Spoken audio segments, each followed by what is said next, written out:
한 주간 평안하셨죠? 주님의 은혜가 여러분에게 임하기를 축복합니다.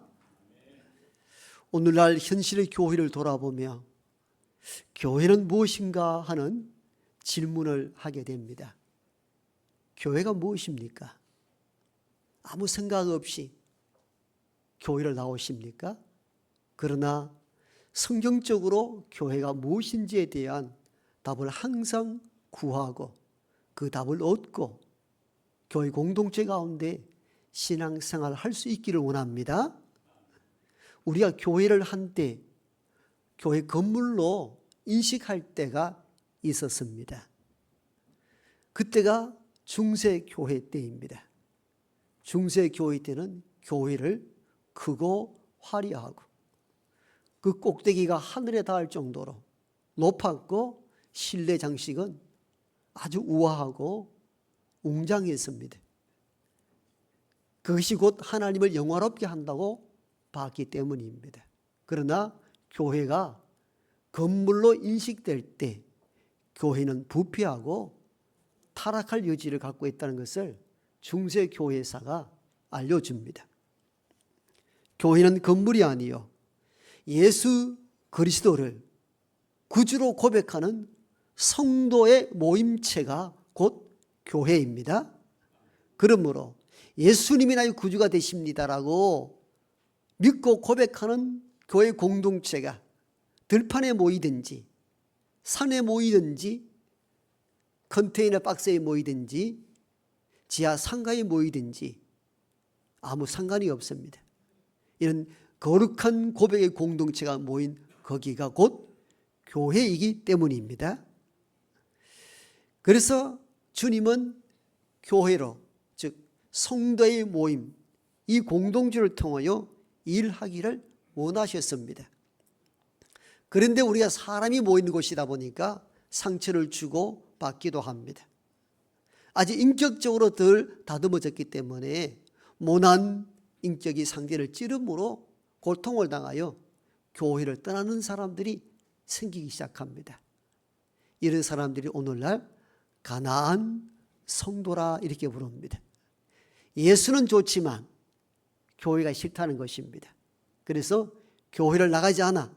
안 나가지만도 예수 믿음 안에 살겠다는 익명의 그리스도인들이 가나안 성도라 칭합니다. 그럼에도 불구하고 성도의 모임인 거룩한 고백의 공동체, 교회가 왜 필요한가? 교회 존재 이유가 무엇인가? 홀로 신앙하기를 원하는데 왜 교회 공동체로 모이기를 원하는가? 우리는 이 부분들을 깊이 들여다볼 필요가 있습니다. 왜냐하면 이미 현대 후기 사회 속에서는 개별화, 개체화되는 것이 인간들의 특성이기도 하기 때문입니다. 모여서 함께 하는 것 자체를 싫어하는 시대 속에 이미 들어와 있습니다. 그럼에도 불구하고 예수 그리스도를 나의 구원자로 고백하는 교회 공동체가 왜 필요로 합니까? 그 첫 번째 이유가 하나님 나라가 이 땅에 건설되기 위해 개인보다 교회 공동체가 더 유익하고 필요하기 때문입니다. 주님이 이 땅에 오셔서 공생의 3년을 지나는 동안에 선포의 핵심은 하나님 나라였습니다. 회개하라, 천국이 가까이 왔느니라. 모든 복음의 핵심은 하나님 나라, 천국이었습니다. 여기서 천국은 꼭 죽어서 가는 나라로만 한정해서는 안 됩니다.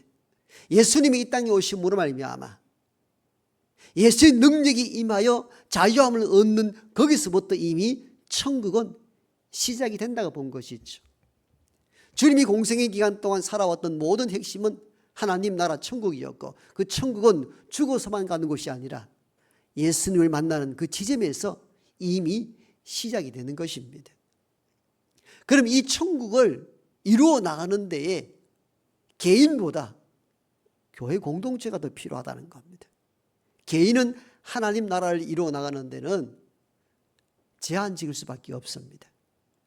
그래서 주님은 제자들을 통하여 베드로의 신앙 고백 위에 교회를 세우라 명하였고, 부활 후에 제자들이 교회를 세움으로 말미암아 성도의 공동체가 되었습니다. 성도의 공동체가 된 교회 공동체가 해야 될 역할이 뭐냐? 하나님 나라 건설입니다. 그 일 때문에 저와 여러분들을 교회로 부르신 줄로 믿습니다. 두 번째, 교회가 존재해야 될 이유는 교회가 복음을 체계적으로 전파하고 불리워진 사람들을 양육하여 장성한 일꾼으로 세울 수 있는 유일한 기관이기 때문입니다. 개인이 예수를 만남으로 말미암아 구원 얻을 수 있습니다. 그러나 개인이 영혼을 구원하고 구원된 영혼을 체계적으로 양육하여 일꾼 만들어내는 데는 언제나 한계가 있습니다. 그래서 교회 공동체가 필요합니다. 교회 공동체가 아니면은 누가 체계적으로 복음을 전하고 불려진 사람들을 양육하고 그들을 성장시킬 수 있겠습니까? 가능하지 않습니다. 결국은 교회 공동체만이 할 수 있는 일들이죠.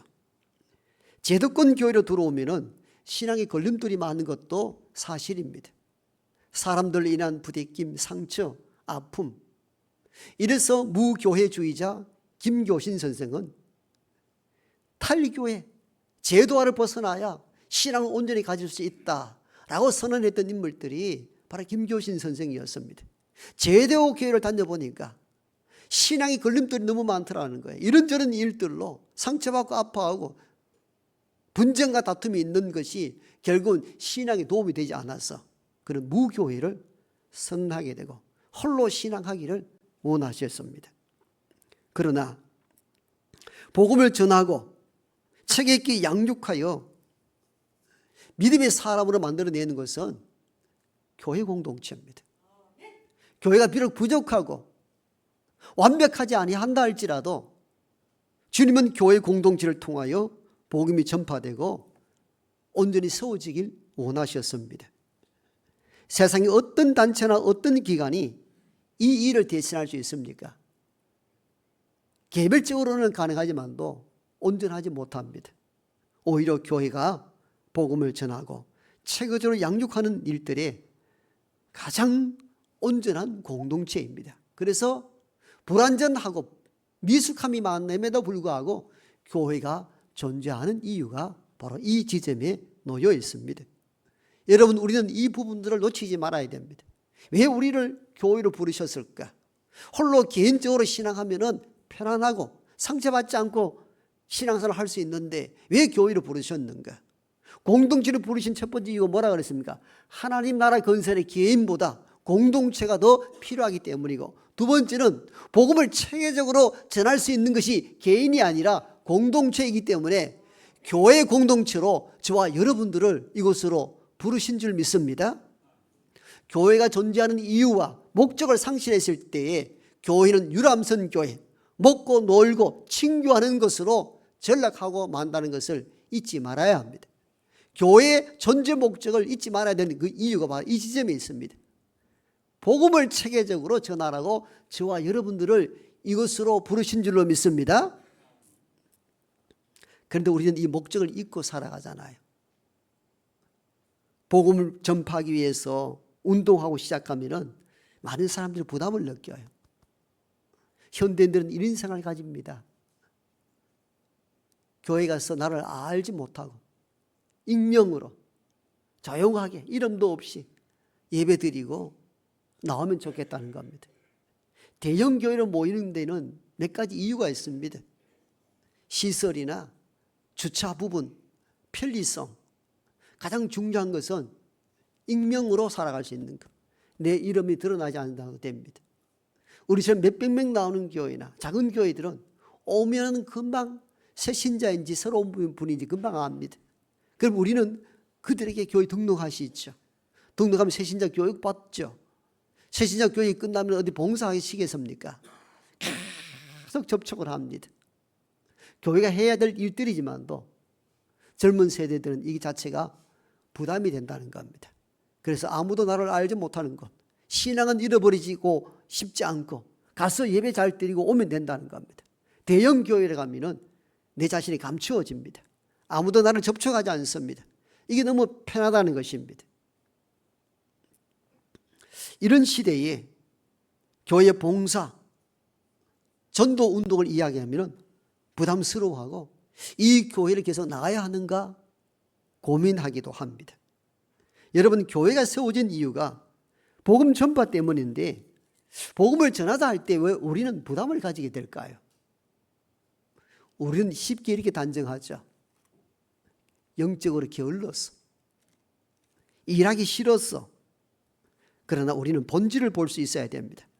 복음 전파에 부담을 느낀다는 그 의미는 복음의 진수, 복음의 가치, 복음이 갖고 있는 능력을 우리가 알지 못하기 때문이 아닌가.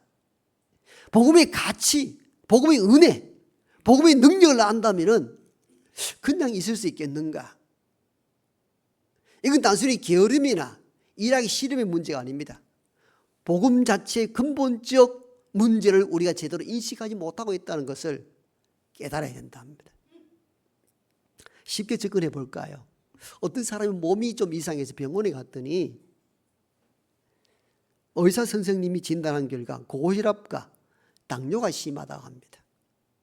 그런데 이 의사 선생님은 어떤 분인지, 장사할 마음이 없는지 약을 처방해 주지 아니하고 운동하라 이렇게 처방합니다. 열심히 운동하시라고. 그래야 고혈압과 당뇨가 어느 정도 정상화된다고. 아니, 쉽게 약 처방하면 서로 편할 건데 왜 이렇게 하는지 이해가 되지 않았습니다. 그 말을 듣지 아니하고 운동도 안 하고 한동안 지냈는데 몸이 점점점 안 좋아집니다. 결국 이 환자는 의사 선생님의 처방대로 억지로 운동을 합니다. 한 달, 두 달, 석 달, 네 달.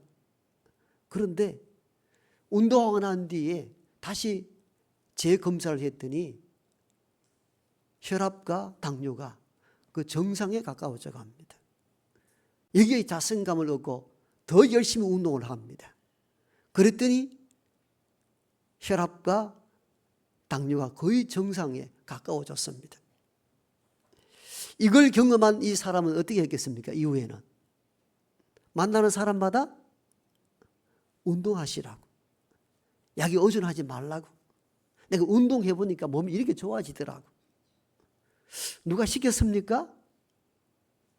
국가에서 홍보 요원으로 삼아서 한 일입니까? 아니거든요. 내가 경험해보니까 좋더라는 겁니다. 운동해보니까 몸이 달라지더라는 것입니다.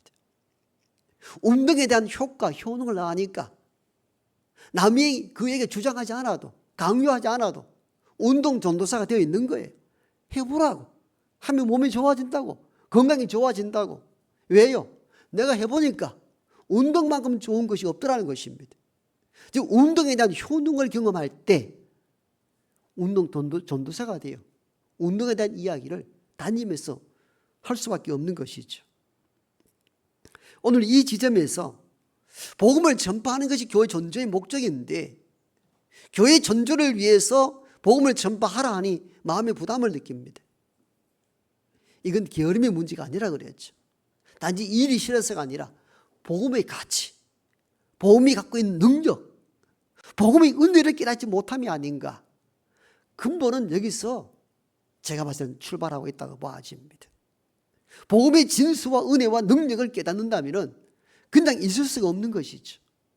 그러므로 말미암아 우리가 복음을 전해야 되는 당위성보다 먼저 알아야 될 것이 있습니다. 그건 복음이 갖는 능력을 깨닫고 알아야 합니다. 복음이 주는 은혜가 얼마나 큰지를 알 때 누군가 말하지 않아도 스스로 나가서 와서 보십시오. 예수를 한번 믿어보십시오. 이 복음을 전하지 않을 수 없게 되는 것이죠. 그래서 우리는 복음 전도에 대한 전략과 운동보다도 먼저 해야 될 일들이 있습니다. 그건 바로 복음이 무엇인가 하는 것입니다. 교회가 무엇입니까? 라는 이 질문과 동시에 우리는 복음이 무엇인지를 다시 돌아봐야 됩니다. 이렇게 물어볼까요? 복음이 무엇입니까? 무엇이라 대답하실 겁니까? 복음이 무엇입니까? 여러분, 하나님은 인간을 사랑하셨습니다. 자기 형상대로 인간을 창조하셨습니다. 그런데 하나님 형상을 입고 이 땅에 만들어진 창조된 인간들이 하나님을 거부합니다. 말씀을 듣지 아니합니다. 죄를 범합니다. 죄가 점점 늘어나서 하나님을 떠납니다.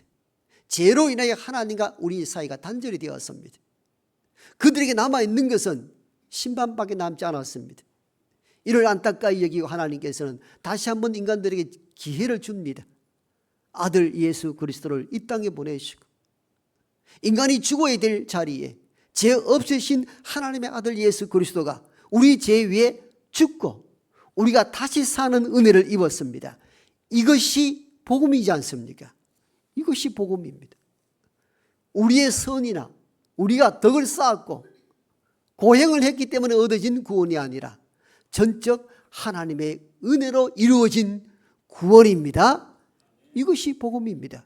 그래서 바울은 에베소서 교회를 통하여 이렇게 편지 글을 씁니다. 너희가 그 은혜로 인하여 믿음으로 말미암아 구원을 얻었으니 이것이 너희에게서 난 것이 아니요 하나님의 선물이라. 행위에서 난 것이 아니니 이는 아무도 자기를 자랑치 못하게 하려 함이라. 너희가 구원에 이르는 것, 너희가 구원받아 하나님 백성 된 것, 하나님의 은혜로 된 것이라는 겁니다. 하나님 은혜로. 네의 공덕을 쌓아서 업적을 쌓아서 이루어진 것이 아니라는 것입니다. 그러므로 말미암아 바울이 로마서 10장에서 고백했던 것과 마찬가지로 너가 만일 너희 입으로 예수를 주라 시인하고 하나님께서 그를 죽은 자 가운데서 다시 살리신 분임을 마음으로 믿을 때 구원이 너희에게 임하나니. 아멘. 사람이 마음으로 믿어 의에 이르고 입으로 시인하여 구원에 이르느니라. 아멘. 입으로 시인하고 마음으로 믿을 때 구원이 너희에게 임한다 말씀합니다. 얼마나 간단하고 얼마나 쉬운 구원입니까? 여러분, 일반 종교에서는 고행을 하고 천일 기도를 하고 일보삼비하여 한 번 꺾고 세 번 엎드려 절하든지 반대로 하든지 그 고행을 통하여서 뭔가 얻는다는 구조를 가지고 있습니다. 그런데 기독교의 구원은 하나님의 열심으로 하나님의 아들을 내어주심으로 우리를 전적으로 구원한 은혜의 사건들입니다. 그래서 그 은혜로 인하여 믿음으로 말미암아. 은혜가 무엇입니까? 우리가 한 것은 없고 하나님 주신 선물을 말합니다. 하나님 주신 선물이 무엇입니까? 우리 죄 위에 하나님의 아들 대신 죄 없는 아들 예수 그리스도가 우리의 죽으신 사건이 은혜이고 그 은혜의 사건을 우리가 받아들이는 것, 이 믿음이죠. 이럴 때 구원이 일어난다는 것입니다. 너무나 간단하고 너무 쉬운 구원의 은혜입니다. 우리가 뭘 해서 얻어진 구원이 아닙니다. 만약에 우리가 뭘 덕을 쌓고 열심을 해서 얻는 구원이라면 그 내덕이 되는 거예요. 그래서 이 에베소서 2장 8절 9절에서는 그 은혜로 인하여 믿음으로 말미암아 구원을 받았으니 이것이 너희에게서 난 것이 아니요 하나님의 선물이라. 행위, 인간의 행위에서 난 것이 아니니 이는 아무도 자기 자신을 자랑치 못하게 하려 함이라. 아멘. 그런데 우리가 구원을 내 선행이나 업적으로 쌓은 것이 아니고 전적 은혜를 얻다 보니까 은혜를 너무 값싸게 할 때가 많습니다. 그 은혜가 얼마나 귀한지를 모르고 사는 거죠. 왜? 우리가 한 것도 없이 받아버렸으니까. 우리 대부분 은혜를 말하면서도 은혜의 깊이와 은혜의 가치를 모르고 살 때가 많습니다. 왜? 그냥 입으로 시인하고 마음으로 믿었으니 구원이 온다고 하니까 너무 간편하고 너무 쉽거든요. 그래서 독일의 신학자 보네포는 우리에게 이렇게 말합니다. 은혜를 값싸게 대하지 말아라. 너희들은 은혜를 너무 값싸게 대한다는 거예요. 너희에게 임한 하나님의 은혜는 값싼 은혜가 아니요 값비싼 은혜다. 이렇게 표현합니다. 왜 이것이 값비싼 은혜냐? 너희가 죽어야 될 자리에 하나님의 아들 예수 그리스도가 대신 죽으셨기 때문에 이 은혜는 값싼 것이 아니요 값비싼 은혜라는 것입니다. 값비싼 은혜입니다. 엄청난 값을 주고 저와 여러분들을 구원의 백성으로 삼으신 줄로 믿습니다. 여러분, 이것이 복음입니다. 이것이 복음. 복음, 기쁜 소식. 왜 기쁜 소식입니까? 내 힘과 의지와 내 선함과 업적으로 이루어진 구원이 아니요 입으로 시인하고 마음으로 믿을 때 주어지는 은총이기 때문에 하나님의 은총이 값비싸고 귀한 것이라는 것입니다. 너에게 난 것 아니라는 것입니다. 네 행위로 얻어진 게 아니라는 것이죠. 여러분, 우리가 오래 교회를 다녔지만도 복음의 진수, 복음의 가치, 복음의 능력을 잘 알지 못해요. 안다 할 때는 단지 지식으로 아는 것뿐입니다. 온몸으로 이 은혜가 얼마나 큰지를 진심으로 깨닫고 복음이 갖고 있는 능력을 알 때 그냥 잊을 수가 없는 거죠. 예수를 믿어보라고, 교회 한번 와보라고 할 수밖에 없습니다. 오늘 우리가 먼저 읽은 본문은 요한복음 4장입니다. 다 잘 아는 말씀입니다. 그런데 이 본문을 다시 한번 해상해 보세요. 사마리아 지역 수가라는 마을 우물가에 주님이 앉아 계시는데 그때 물길로 온 여인이 있습니다. 예수님이 말을 걸고 싶어서 여인에게 물을 좀 달라 요청합니다. 여인이 예수께 이렇게 대답하죠. 보아하니 당신은 유대인 남자 같아 보이는데 사마리아인 나에게 어떻게 물을 달라 하오? 그 당시는 유대인들과 정통 혈통을 타고 온 유대인들과 아시리아와 혼합에 빠져버렸던 혼혈족 사마리아인들을 아주 개같이 여겼습니다. 상대하지 않았습니다. 그래서 사마리아는 유대 땅의 중간에 있을 때 그 지역을 항상 돌아갔습니다. 그 지역 자체를 싫었기 때문에 땅도 밟지 않았습니다. 그런데 주님은 의도적으로 그 사마리아 지역 수가라는 마을 우물가에 들어왔습니다. 의도적이죠. 그래서 한 여인이 말합니다. 당신 유대인, 우리 사마리아인, 당신 우리 싫어하잖아. 근데 왜 말을 거느냐는 거예요. 왜 물을 달라 하는 거예요. 주께서 이렇게 대답하죠. 물 달라 하는 이가 누구인 줄 알았더라면 당신은 오히려 나에게 물을 달라 했을 것이요. 이상한 말을 하기 시작하죠. 이어서 말씀합니다. 당신이 구하는 물 먹어도 목이 마르지만 내가 주는 이 물은 그 속에서 솟아나는 영생의 샘물이 되리라. 여인이 듣고 깜짝 놀랍니다. 그래서 매일매일 물길로 오기도 너무 힘이 드니까 매일매일 물길로 오지도 않아도 영원히 목마르지 아니한다니까 그 물을 나에게 주십시오. 거꾸로 물을 달라고 요구합니다. 여기서 이 물이라는 것은 우물가의 물이 아니었던 것이죠. 그때 주님은 더 뜬금없이 이렇게 말합니다. 네 남편 데리고 오라. 그러면 영생의 물을 주시겠다 말합니다. 여인이 대답하죠. 남편 없습니다. 주께서 말씀합니다. 맞다.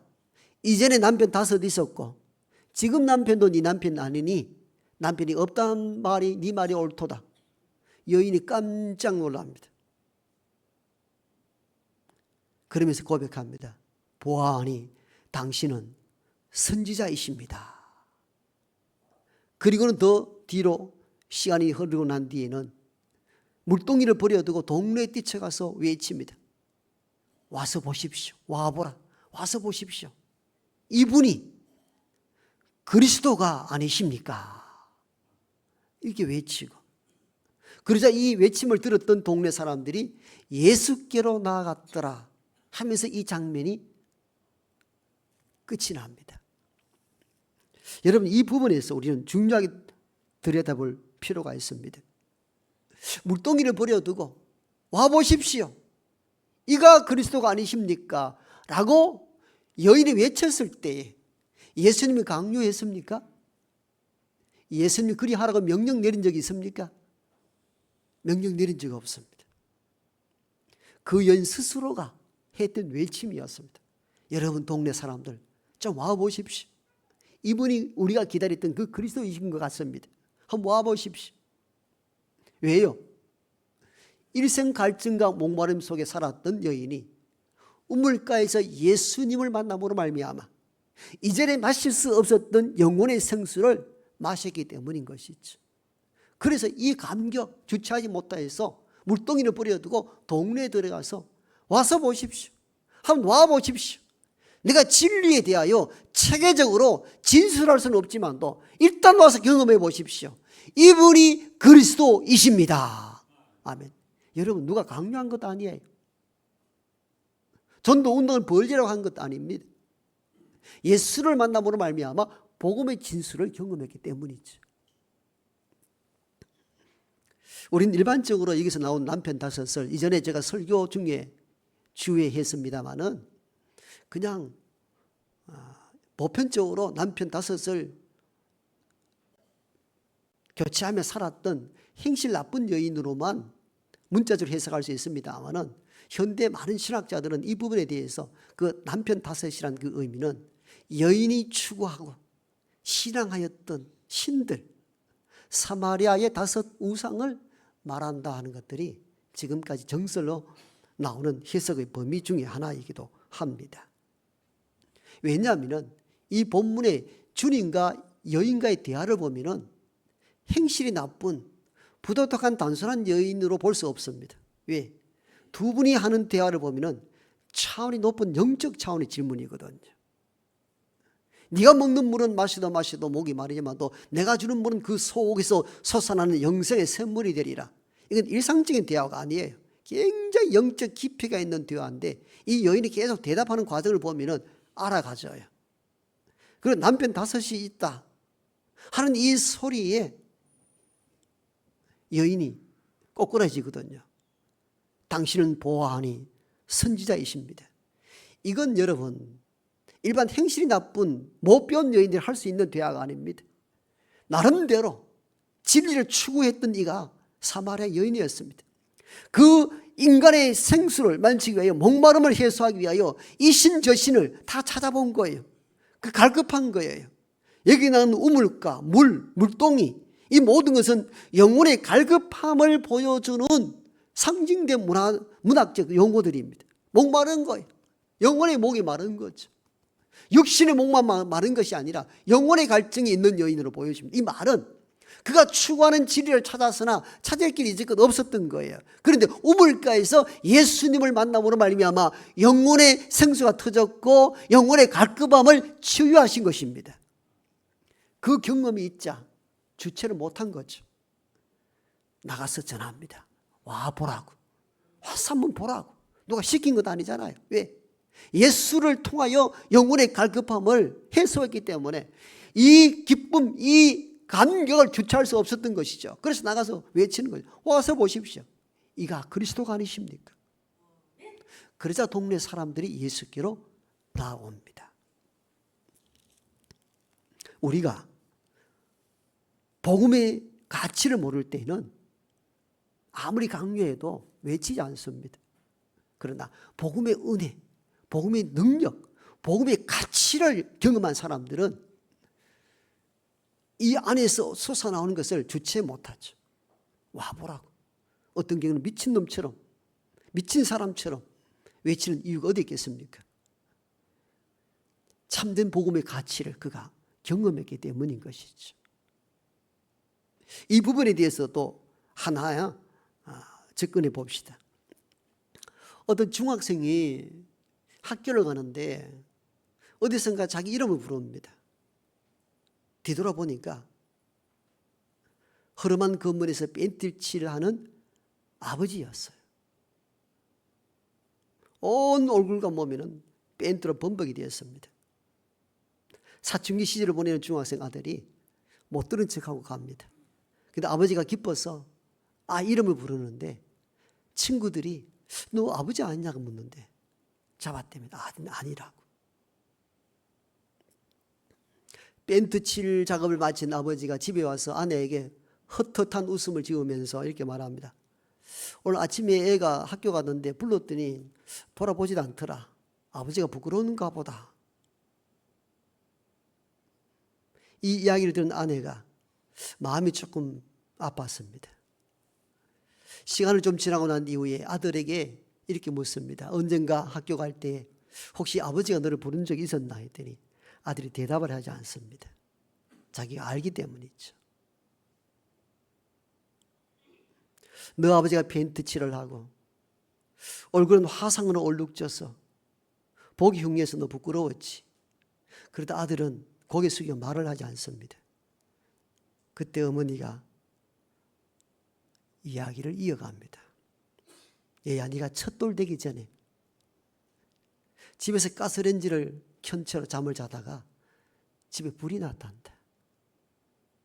갑자기 정전이 되고 연기로 촉하여서 급하게 뛰쳐나왔는데 가만히 보니 갓 돌도 안 된 너가 보이지 않았단다. 이미 불은 휩싸였고 연기는 자욱한데 아버지가 너를 두고 왔다는 사실을 알고 집으로 막 뛰어가는데 구조대원이 위험하다고 말렸는데 그런 아버지가 뛰어가서 너를 구해왔다. 그러다 보니까 지금의 얼굴이 일그러져서 화상으로 엉망이 되었다.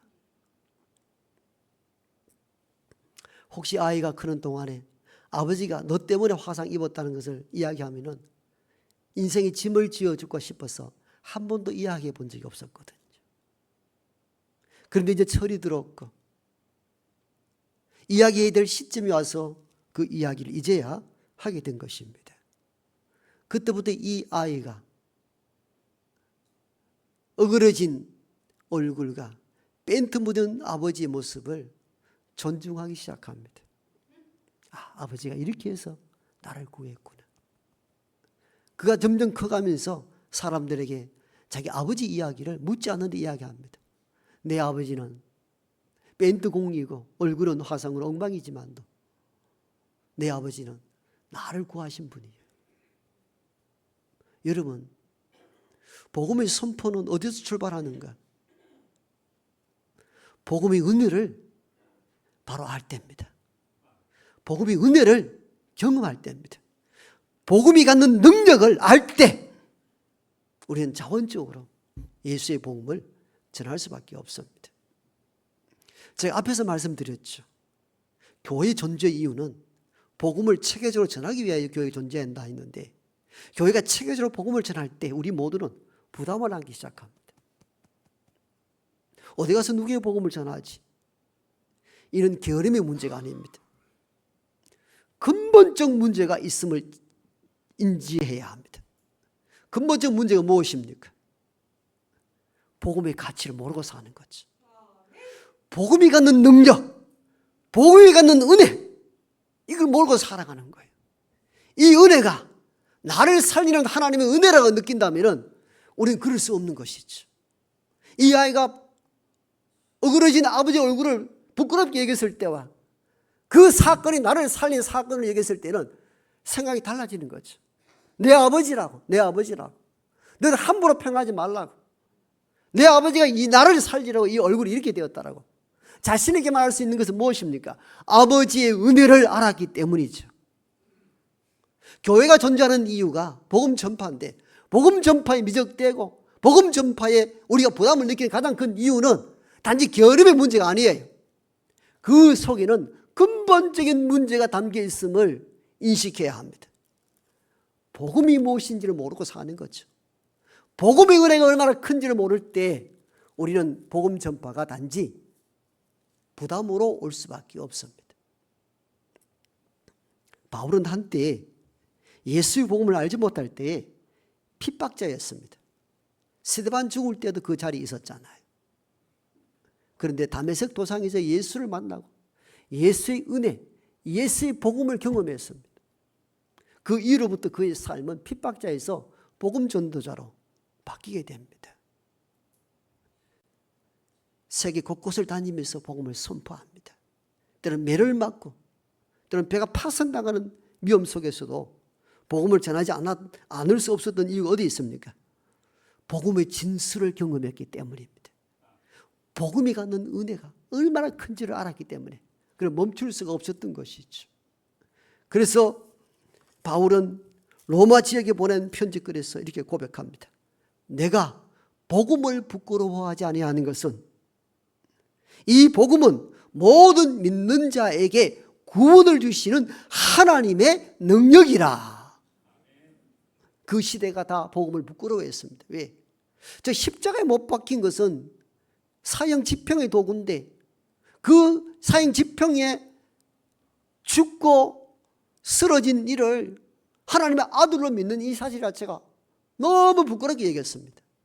뭐 그럴듯하게 괜찮게 살았으면 괜찮은데 처참하게 죽은 저 예수를 하나님의 아들이고 신으로 본다니까 그 시대에서는 부끄러움을 얘기했습니다. 복음을 부끄러워한다 그 얘기입니다. 그러나 바울은 복음의 진술을 알았습니다. 복음이 사람을 살리는 능력이라는 사실을 알았습니다. 그래서 그는 고백하는 것이죠.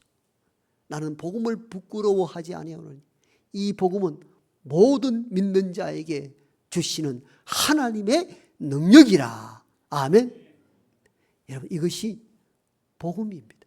이게 복음입니다. 서두에 던진 질문을 저와 여러분들에게 한 번 더 던집니다.